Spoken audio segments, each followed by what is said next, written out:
Welcome to another episode of Hold the Mustard.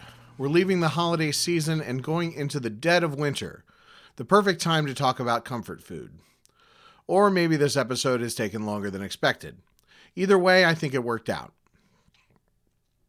The first segment, we have a conversation with my old friend Josh Scott about a crockpot chicken recipe that he swears by. In the second segment, I speak with my mother-in-law on Thanksgiving about her family's homemade noodles. And finally, I share a simple tuna casserole recipe that my family has made for generations.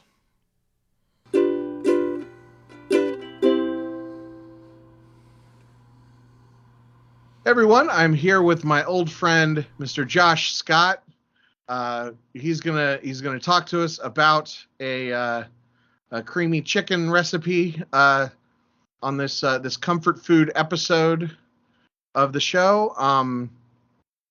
So first of all, Josh, what is your what are your bona fides with as a cook or as a food connoisseur? What made you want to be on the show?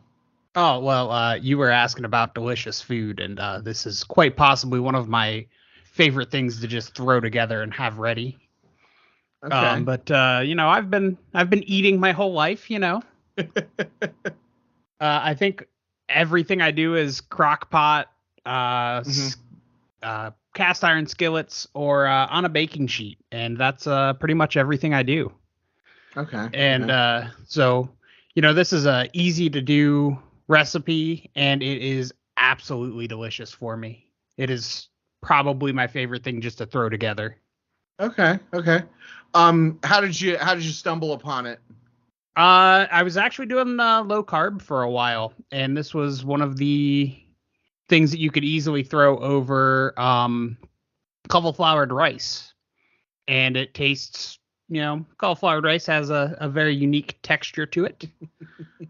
But it worked really well with it. And since I've been off low carb, this has remained one of the meals that I kept using, but I served it over pasta.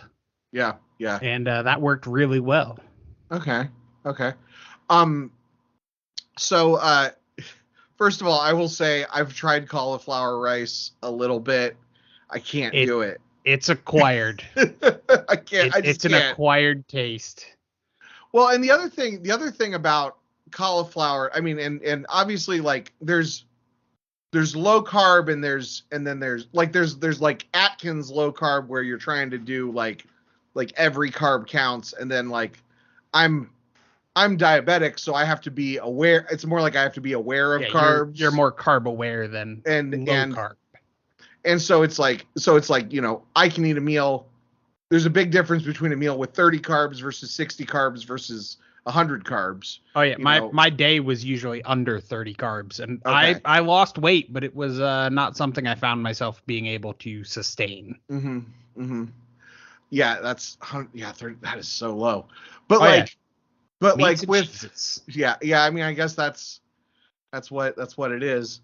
But like, also some of these low carb or like supposed low carb things, like I look at it, like I looked at there was a cauliflower crust pizza. It's 30, 40 carbs just for the pizza base on those. Right. Yeah. So, which, is great over a standard pasta mix, but it's still 30 carbs for the whole pizza, and I'll eat the whole thing. Well, and also like, and we're talking Donato's in that context. So it's already a thin crust. So it's already a pretty reasonable amount of carbs. So it's like a 20 or 30% drop, as opposed to, it's not like the old one years ago. They did a quote unquote low carb pizza, but it was just no crust. So it was just sauce and cheese. I've made quite a few of those. Yeah. And those yeah, but anyway, so okay, so this dish that you're talking about today, this crock pot chicken, So you found it. You just found it online because you linked the recipe. Oh yeah, that was in actually the an website article. I found it from, and that Okay. website is absolutely trash. It is so bloated. It takes forever to load. Uh-huh. Ads Uh-huh. galore. But I get the hustle in it. But yeah, it was literally, I think it was linked off of one of the Facebook pages I was in. Mm-hmm. But it's I think it's pretty close to cracked chicken, but it's not quite the same. Mm-hmm. Mm-hmm. So if people are familiar with that, that's basically what it is. So you said you serve it over you serve it, so it's a creamy chicken recipe. We'll go into the specifics here in a minute. But it's chicken, and it's cream chicken soup and some other stuff. And so you said you serve it over rice. Have you ever tried it as a sandwich? I have not done a sandwich with it. Okay. Lately I've been doing it over bow tie noodles or Okay. whatever those are Okay. called. Yeah, because I looked at it and it kind of reminded me, and I think I talked about this type of thing on one of the previous, on either the hot dog episode or it must have been the hot dog episode. Every episode's I, really a hot dog episode on this show. I But listened to I thought I listened to all those. yeah, but there's a certain type of sandwich that like you get at like those like kind of small town drive-ins, like the kind of place that Dairy Queen is copying off of. That's like, it's like shredded chicken and made with like cream of chicken soup, and usually there's like some crushed up crackers that are in the recipe. Yep. You get them as a sandwich, and this recipe kind of reminded me of something that was kind of like that. Does it come out as like a shredded creamy chicken, or how does it? I What's mean, the yeah, texture? pretty much. That's how it comes out.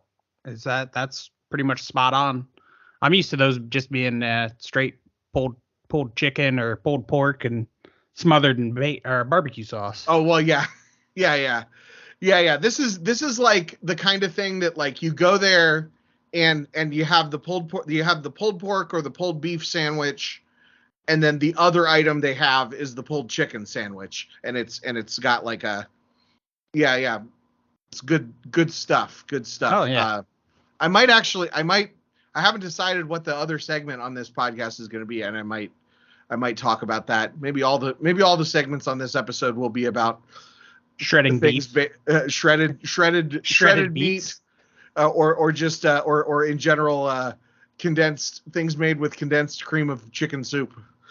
Oh hey, I mean, a cream of bacon also works really well with this. Oh, okay. That sounds. I didn't know. I didn't know all the different varieties of cream of something soup. So. Oh yeah, you could do all sorts of cream. The only one I don't like is cream of mushroom, because I'm not a big fun guy. I'm just a big fun guy. Oh man, you know what I really should talk about is the maybe I will. Maybe the closing recipe for this episode will be my infamous tuna potato chip casserole. It's cream of mushroom soup, canned tuna fish, and potato chips. And it's multiple generations of Hallmans have wooed their wives with it. Hey, I mean, got to be able to cook something. yeah, exactly. All right, so tell me about this. Tell me about this recipe. We're going through. I always say we're past the part in the article that you skip. Let's go to the part that people actually are there to read. What's the recipe? So it's literally boneless, skinless chicken breasts. Some people dice them up. I like to let it cook completely and then just shred the crap out of them. You dump in a can of the cream of chicken soup. I had this Italian dressing packet that I was using, and then just ranch seasoning, and then you literally throw all that together, let it cook, shred it, and then throw in a whole package of cream cheese to get that creaminess in there. And then, you just let it sit and simmer, stir it all up. And, I like throwing it over the bow tie rice, or, when I was doing low carb, throwing it over that, the cauliflower rice. Cauliflower rice. There we go. I'll get it eventually. So it sounds like it comes out almost like It's just really saucy. Yeah, it's fairly saucy as long as your crock pot doesn't boil off all the water left in it and they come out with burned bits. Not saying that may or may not have happened on my last attempt with it. Yeah, well, it is what it is. Now, I will say that like when I look at the recipe and I'm a picky eater, I get weird with Italian dressing and ranch. Like, is that a prominent flavor in there, or is it just sort of? Oh no, it just all mixes it in. It's dry Italian seasonings, so it's not like a dressing or anything. Okay. It's just like all your I'd have to actually look up what I used. I just finished it. But it's like oreganos and all that typical Italian, and then the ranch dressing just kind of complements it out. Right. And it's like I think it's like half a packet or something like that. Like it's a really, really small amount too when I looked at the recipe. I mean it definitely leaves flavor in it. Uh-huh. But yeah. I'm sure. But it's not like it's not like you're not. Yeah, it's not overpowering. Taste like, you don't feel like you're eating ranch dressing. No. Okay. No, it all mixes in there and just blends. And chicken being bland chicken, it kind of takes quite a lot to overpower blandness in a chicken recipe. All right. Yeah, sounds great. Well, so I am going to ask you the questions. I think that this is I've adapted James Lipton's Inside the Actor Studio questions to relate to food. So just interpret the questions however you want. I think some of them mirror each other, so don't if I say what's a good thing, don't say not a bad thing, But yeah, just like I said, interpret the questions however you want. First question, what is your favorite food? Ooh, I mean, I do love my wings. Okay. I love a good wing. Get that nice spicy flavor. Still chicken, but it's a different experience. Right. So you just say like, do you like all different sauces? Is there I love going for the spicy. Go for the okay. Spicy. And like a buffalo. Yeah, buffalo or like a Cajun style. Wingstop Cajun is like my go-to corporate restaurant that you can, get everywhere. Okay. Yeah. I like a Cajun. I don't like the buffalo flavor. There's something about, I think it's that like the actual like American hot sauce that's like in that buffalo flavor that just I just don't it doesn't do it for me. So you have to be careful. I have to be careful when I go to wing places. Yeah. So I mean that wouldn't really turn me off. Like original buffalo's a great one to go with, or a Frank's Red Hot. Yeah. Okay.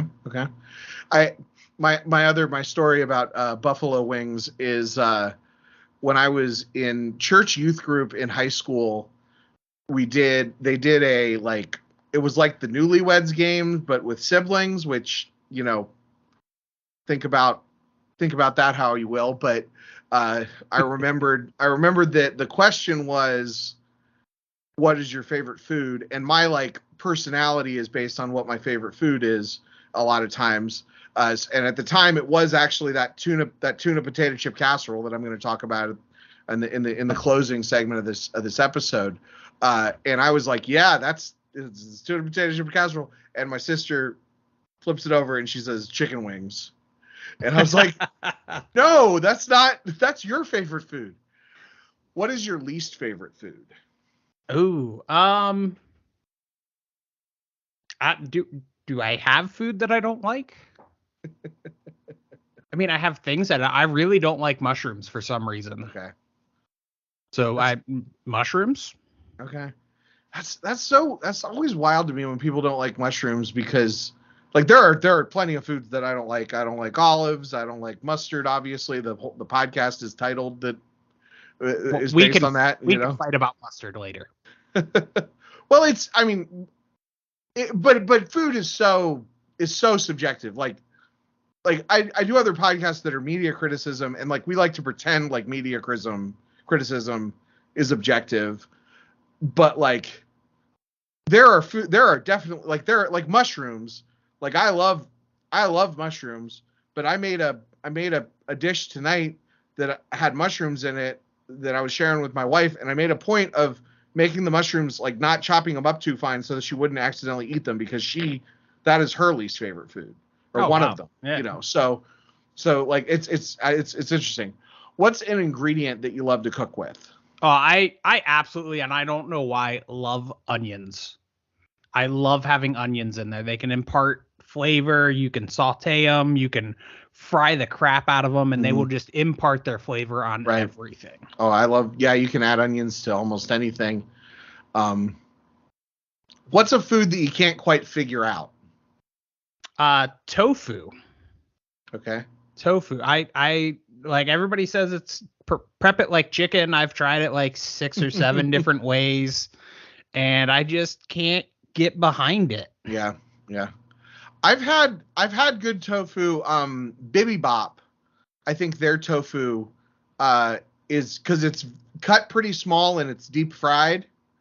And it has like a texture that's actually really close to chicken. And I've had tofu in various places. The problem is, like, the only way that I feel like it comes out tasting like good is if it's, if it's deep fried, or if it's, and you talk about like prep like chicken. So like, it's not that much healthier than chicken. Like, you may as well just have chicken, unless you're, unless you have dietary restrictions. Yeah. Or ethical issues with, chicken or meat. Yeah. That's actually, obviously, yeah.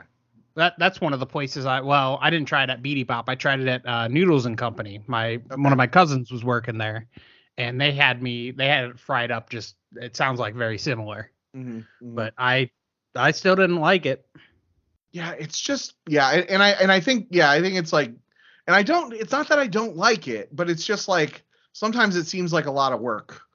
I will say that of like meat substitutes, at least it knows what it is. Like, it's these cubes of a thing. Like, some other meat substitutes, kind of like the Impossible Burger and the Beyond Meat and stuff. Like it's a little too close, and therefore a million miles away. Like you talk about, you could never get it to take the taste quite the same. Mm-hmm. Yeah, it's like people talk about like the uncanny valley when it comes to like special effects and robots and stuff, like where if something is almost but not quite human, it like skeeves you out. That's kind of how I feel about some of those meats. What is your go-to? Oh, this is a good one. What is your go-to curse word when you make a mistake in the kitchen? I mean, fuck. Fuck, shit, damn. I mean, right. Those are the big ones. It's just the gut reaction. Oh yeah. What is a dish that you love when others make it for you? Oh, probably lasagna. Okay. Lasagna is a pain in the butt to make yourself, and it is so good. Yeah, I hear that. Although sometimes lasagna is also a dish that I've had some bad lasagnas in my day. I won't say who, but I've had some lasagnas. Actually, my grandmother had a story that when I was like 4 or 5 years old or something like that, I told her, I said, and she's not going to hear this podcast because she died 10 years ago. And I'm blameless because I was 5 years old. Or will she hear it anyway because she's already up there? Oh, maybe. If anybody is, she is.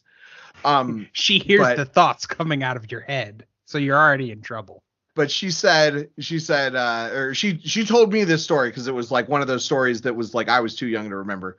But she says, Kenny, you said that you when you were about 4 or 5 years old, you told me, I used to like lasagna, and then I had your lasagna, and now I don't like lasagna anymore. Oh man. But so what's a dish that you only trust yourself to make? Oh, I barely trust myself to make dishes as it is, so I don't really have one of those. Gotcha. What's a dish that, given the right pay and hours, you'd be happy to make as a career? Oh, I would like my skills are definitely not there because I do know a couple professional chefs, and I mean, like I'd do anything. I'd throw pizzas for the right price. Okay. Like,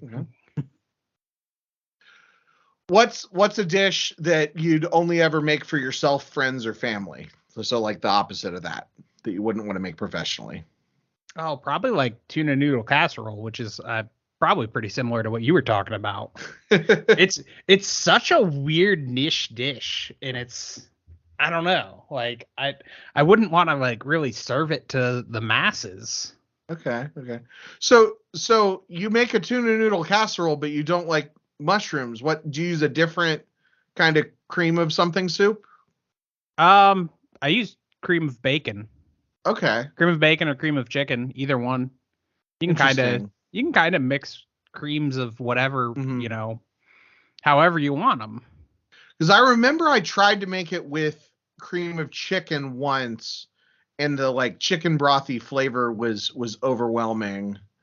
But also I was like literally 13 at the time, so like my tastes were all out of whack. But that cream of bacon sounds interesting. I may have to give that a shot sometime. Oh yeah, cream of bacon is amazing. Gives that bacon flavor without any of the mess of making bacon. Well, and also you would have an excuse to make bacon as a garnish. Well, yeah. There is that. All right. Now, do you bake your bacon or do you fry it on the stove? So my default is definitely frying. I actually I could do a whole episode on bacon, but I actually bought a bacon weight. Oh yeah, I have one of those, and I moved, and I don't know where it went because I finally got a pan it would work in. Yeah, I bought one, and I also, like, you have to be careful because it'll burn. But like, I worked at Waffle House, so I should have known much earlier. But like, people ask me, well, how does Waffle House make good bacon? Well, it's like because they put a hunk of metal on it. They flatten it out. And probably 2 years ago or something, I got a bacon weight from Amazon. Actually, they sent me two. I only paid for one, but they sent me two. And then I will take the extra. Probably be easier for you to just order it off of Amazon. They're not that expensive. But the Patreon money, right? But yeah, I have a giant nonstick pan and the bacon weight. So yeah, I will fry it. Now I will bake it nonstick. What? Not a cast iron? How dare you? I'm not a cast iron person. Maybe doing this podcast. Part of doing this podcast is trying to get me to talk to people that are passionate about cooking and maybe get me to step up my game. I stepped up my chili game because of the chili episode. So who knows what could happen. Hang on. So the next thing you're going to tell me is you throw away your bacon grease when you're done with it. I will not have a jar. I have a jar. It sits up on it and I use it. It adds flavor to everything. Well, the problem is, I mean, what is it, a glass jar? Yeah. See, I've used glass jars in the past and they break when I put the bacon grease in them. You got to get a good mason jar. Okay. Well, maybe I'll think about that. I mean, so I will say I have real butter that I cook with, which helps with that kind of flavor. And then if it's anything Asian inspired that I cook with, I have a chili oil that I use. So I'm actually pretty good. I'm at a good level with my fat, adding fat to stuff. But I will sometimes like only partially drain the bacon grease and then like fry the egg in it or something like that if I'm doing breakfast. I'll also say with baking, if I'm making bacon bits for like baked potatoes, or like some other, like if the bacon is like a secondary item, sometimes I will bake it, or I'll put it in the toaster oven even. And that's mostly because you can ignore it and it still comes out pretty good. But yeah, if I'm making bacon for breakfast, I'm frying it. No, I guess all the storage containers I am seeing on Amazon are stainless steel. So Okay. maybe I am doing it wrong. Well, and that's, it's not, the other thing is when I was younger, I was obsessed with deep frying, and I would deep fry stuff, and I would keep the oil because that stuff's expensive. Well, probably not a thought when you were younger, but Well, so no, but that's what I'm saying is I would keep the oil. So I would deep fry, and I would use the same oil every day for like 2 weeks, and stink up the whole house, and have like dusty oil sitting on the stovetop all. And so I don't really need another, container sitting on the stove of smelly fat. But fair. But I also totally acknowledge that like there are things you can do with bacon grease. And another thing that I've done is Brussels sprouts. I was gonna say green beans because I'm not real big on Brussels sprouts either. Uh-huh. But basically, yeah, like you make the bacon, and then you toss the green vegetable in the bacon grease and roast it. Yeah, it was specifically Brussels sprouts was what I heard the recipe for, but yeah, I'm sure you could do it with green beans or with asparagus or whatever. All right, last question for you. If time, money, and geography didn't matter, what would you have for dinner tonight?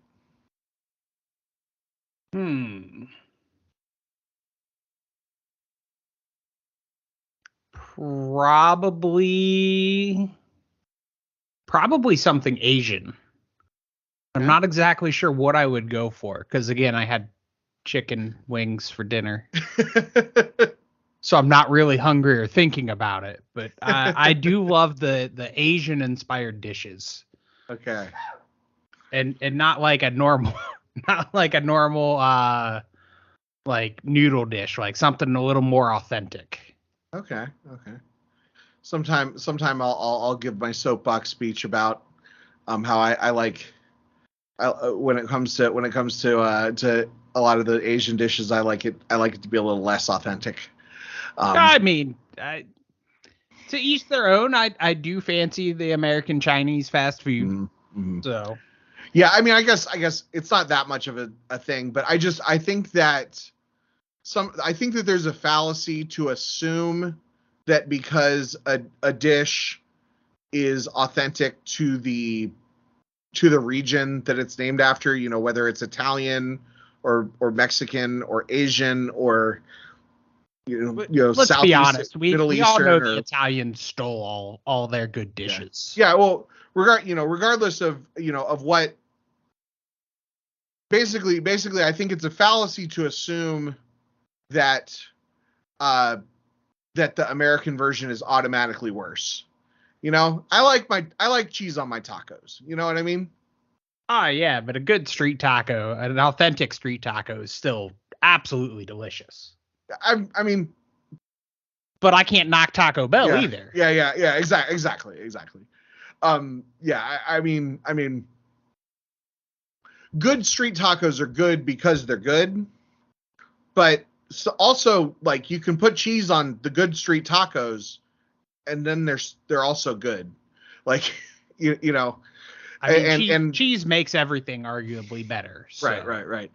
Right. But and also you can make a taco with ground beef and lettuce and cheese, and put the right seasoning and have a perfectly flavored shell and blah blah blah.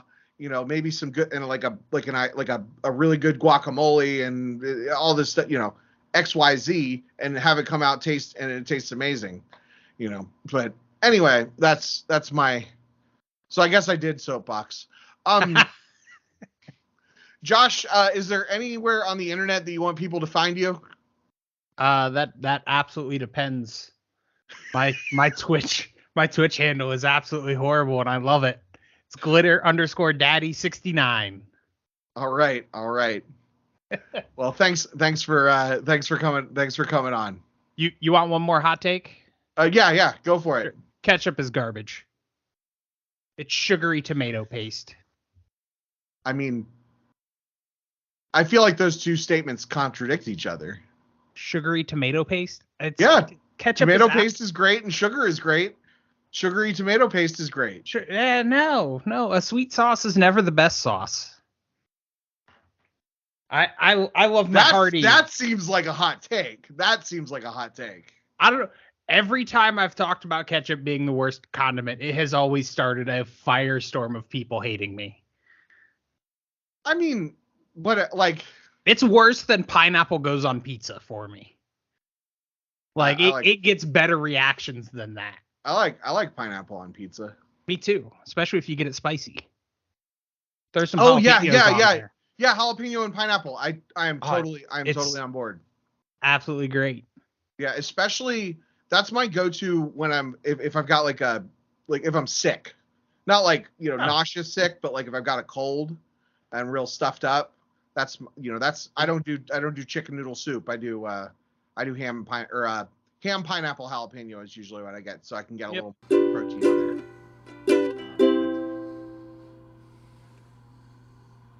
All right. So I'm here with my mother-in-law Judy, and we're gonna talk. We just had our Thanksgiving dinner. It was delicious. We're gonna talk about her homemade noodles. So, what are the origins of your homemade noodles? Well, one of my dearest Thanksgiving memories is of my grandmother, Ella, making routinely every year Thanksgiving. She would probably cook for between 27 and 30 people, and every year we had homemade noodles, and they were made, they were homemade, they were made by hand. She whipped them up, rolled them out, dried them, and put them in a great big General Electric cooker type of a contraption that sit on top of a little metal cabinet in her kitchen all by itself. It had a position of power in her kitchen, and when she got too sick to make them herself, nobody in the family took up that I know of, took up the tradition of making noodles. But when I started dating my husband Chuck, his mother was a noodle maker, also from way back, and she made noodles anytime she ran out of potatoes and wanted a starch to go along as a side dish for a meal. So I got another dose of learning how to make noodles from scratch. And once Chuck and I got married in '79, the first time I made noodles was for Thanksgiving of 1981. And I've been making noodles for Thanksgiving, at least Thanksgiving, if not other times during the year, like for my daughter's birthdays, if they request them, ever since. Okay. What goes into making the noodles? Well, back in those days, we're talking early to mid 60s, and then again mid to late 70s, ladies that were really good home style cookers did not bother to write any of their recipes down, and they used words like a pinch of this and a handful of that. So I didn't have a recipe to fall back on, but as a wedding gift, someone had gotten me the Fannie Farmer cookbook, and I used that recipe that's in the Fannie Farmer cookbook. It's called the Homemade American Style Noodles, and it takes 3 egg yolks, 1 whole egg, 1 tablespoon of salt, and then 2 cups of all-purpose flour. This is a salt-heavy recipe. I've pretty much gotten rid of the salt. I use maybe 1/4 teaspoon as opposed to 1 tablespoon, and they turned out lovely every time. All right. Any tips for people trying to make the recipe? Don't let it scare you. If you can really If you've ever made bread, you can make noodles. If you've ever made pie crust, you can make noodles. You can't be afraid of getting your hands in the dough. Just wash your hands. If you really have an issue, if you're a little bit germophobic, just wear your food grade gloves. You can even get them in the Dollar Tree. You usually get 8 pairs for $1, $1.25. But you can't be afraid of it, and you can always add a little bit of water. You don't want them to be too watery, but sometimes the flour can be different brands of flour sometimes react differently. If your eggs are a smaller egg, if it even is a small egg or a medium egg as opposed to a large or an extra large, you're going to have to add a little bit of water to get that dough consistency that you need to roll them out, because you do have to use a rolling pin or a clean can to roll them out. Something like that to roll them out and get them nice and thin, and then you roll them up like a cinnamon roll and cut them however wide you like them, and then you boil them in your chicken broth or your turkey stock or whatever. You can boil them in water, but then you got to do something to give them some flavor. All right. Well, thanks a lot for doing this. Oh, you're welcome. Thanks everyone for listening. Let's end with my family's tuna potato chip casserole. Legend has it, my dad made it for my mom on an early date. It was also the first thing, or one of the first things, I ever cooked for my wife. Don't knock it till you try it. Preheat your oven to 350 degrees. Mix a can of cream of mushroom soup with a can of tuna, drained.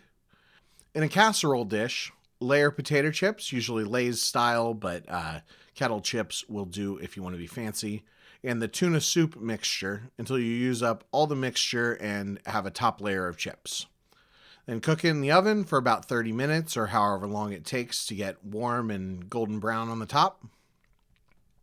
If you really like mushrooms, you can also add a can of mushrooms to the mixture. Trust me, it's amazing. So thanks again for listening.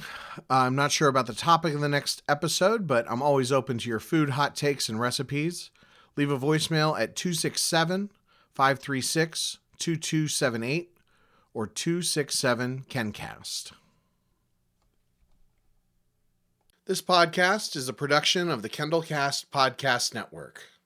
You can support the show for just $2 a month at patreon.com/KendallCast or make a direct donation through the PayPal link at kendallcast.ninja. Every little bit helps.